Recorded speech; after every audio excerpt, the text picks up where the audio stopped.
Hi everyone, and welcome back to Aaron Meets World. And in this episode, I want to do something that I've been meaning to do for quite a while, and that is to do an episode where I actually talk about myself a little bit and who I am as a person, and what makes me me.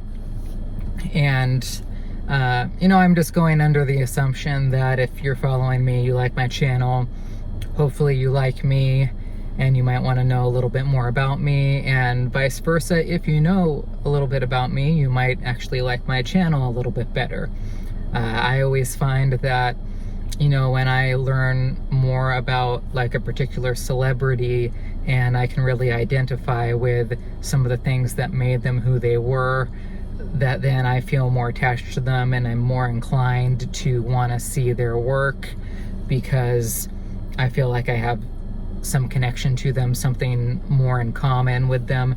So that's kind of a little bit of what's behind that for me. So I guess I just want to tell you a little bit of my story, of who I am, how I grew up, and how I became the person I am today. But I'll try to keep it rather quick.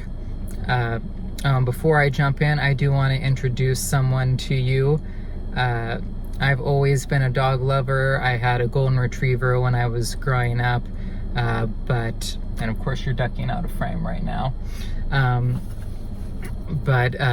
Probably about 10, probably more like 15 years ago, when I was living with an ex-girlfriend in Folsom, I was really missing having a dog. My dog had just passed away, and I was living several hours away. And I was looking for a dog that would do well in an apartment situation, something smaller, but still something that had a really great personality. So I started doing research on corgis and became very dead set on getting a Cardigan Welsh Corgi eventually. And so that's what I did, long story short. And 3 years ago, I got my dog Willow at about 3 or 4 months of age. So she's actually probably more like 3.5 years old now. Willow, you want to stand up and say hi? Hey, you want to stand up? Well, you can see her ear right now. I'll put a clip overhead because I don't want to force her to get up if she feels like laying down at the moment, but she'll get up eventually if I talk long enough, and you can say hi.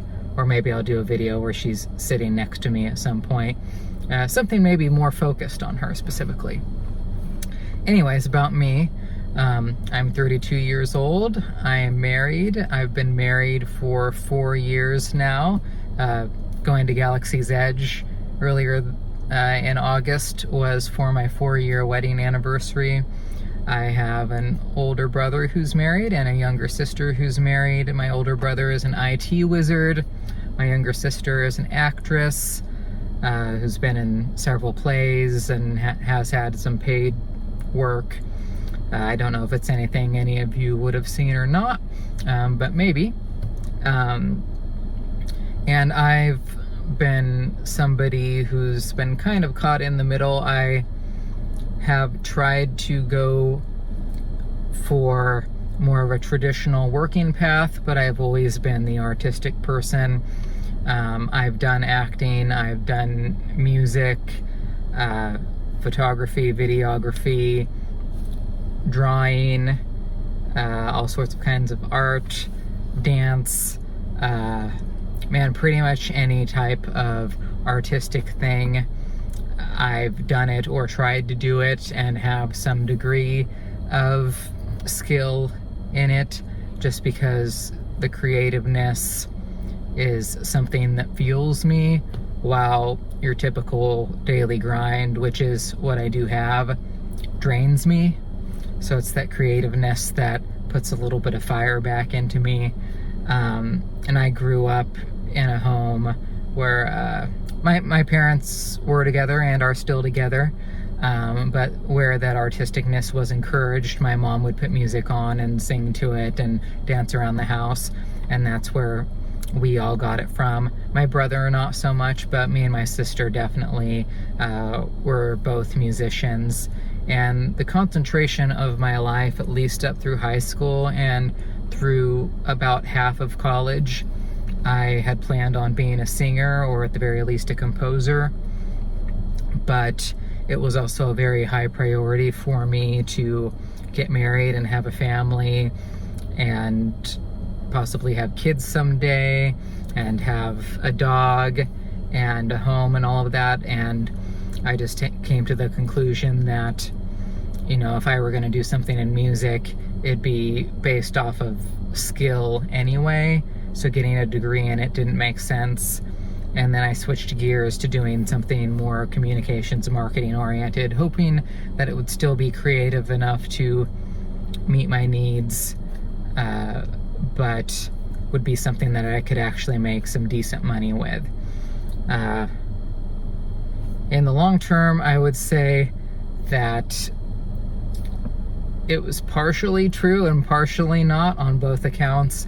I mean, there are definitely parts of what I've done for work at multiple places I've worked for where I have gone to do some cool creative things, but at the same time, most of the time it's just not enough for me, which is unfortunate. But on the other hand, it also hasn't been great at giving me a decent amount of money, in my opinion. Right now I'm doing okay, but man, it's been an unstable field, in my opinion. Although I've been at multiple companies that were having financial troubles in general, so I guess it wasn't just me in those instances, but in some ways I kind of regret going down the path that I had career-wise. That's actually something that's weighing on me pretty heavily right now, and has been for a while. I really wish I would have followed my passions more, even though I don't know what I would be doing for work to help support my family. But I'm not happy with what I ended up doing on that front. And part of the reason why I ended up starting doing YouTube videos was to help fuel that creative need that I have. And it's not the only thing I do. I do writing. I wish I could do photography. In fact, I want to kind of start up my own photography business, but I don't have any equipment right now, which is why I use my iPhone for all of my shooting currently, while before I used a DSLR, but had to sell it at one point when I really needed the money. But that's kind of how I got into this. And I've always been a collector, and lately, and by saying lately, it's been like the last probably decade for me, but being an adult and really not wanting to be an adult has made me really want to connect with things that I really loved when I was a kid. So that's how I ended up getting back into collecting things, which I think started with me picking up some like Power Rangers and Ninja Turtles action figures because I really loved those when I was young, and then eventually going, yeah, I'll check out this Hot Toys thing. I'll get that Captain America figure. It can't hurt to buy one. And then Star Wars figures and all sorts of things, and before you know it, I have a garage full of stuff, and my wife's going, where are you gonna put all that? What are you gonna do with it? And honestly, I don't really know. I'm hoping eventually we'll be able to afford a place that will let me display it nicely like a lot of you get to do. Unfortunately, I don't get to do that right now. I have one shelf and I rotate things out depending on what I feel like seeing or what's new. But hopefully that'll change someday. And my collecting need, or almost obsession, I feel like dates back all the way to toys when I was a kid, where you'd flip the back of the package over and it would say collect them all, and I wasn't in a situation where I could collect them all or even get that many of anything, so a lot of times I wouldn't be able to complete collections, and that would kind of bug me. I have like an OCD thing about that. If I get one thing, I need to get them all.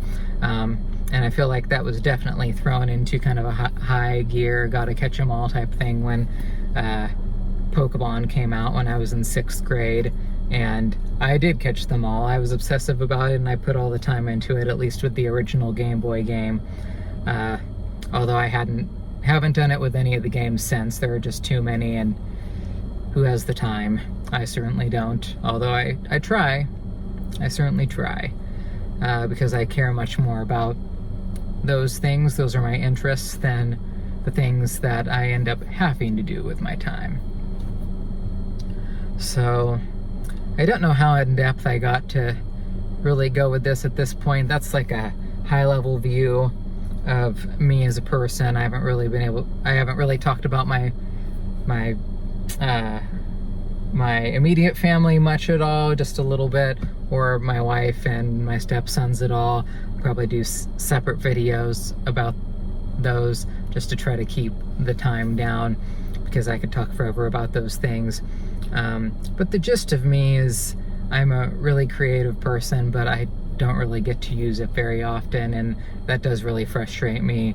Right now, top of mind, I am really thinking about trying to start a local photography business, but I just don't have the money to buy the equipment I need. But I did just start a GoFundMe, and I will put that in the description below, but there's no pressure. I'm not really asking or expecting any of you to give me any money, but you know, if you feel like you want to, I definitely appreciate it, but definitely don't do it if you can't, or you know, it would put you in any financial trouble. But the other thing about that is photography equipment would help me really up the quality of my channel. So it would feed back into your viewing experience, because for instance, if I end up getting like a Sony a7 III, which is the #1 camera on my list to get things started, then things would jump up to a much, much higher fidelity, which would impact reviews and even just looking at my face or at my dog. You can stand up and say hi at any time. No? Okay. I'll throw a clip of my dog in there. But anyways, I just wanted to mention that. As always, thank you for viewing. I hope that you are somewhat interested in me as a person, because I do want to do some videos talking about some issues that, you know, I've come across in life. I have had some health issues which I've managed to defeat, and it wasn't a fluke.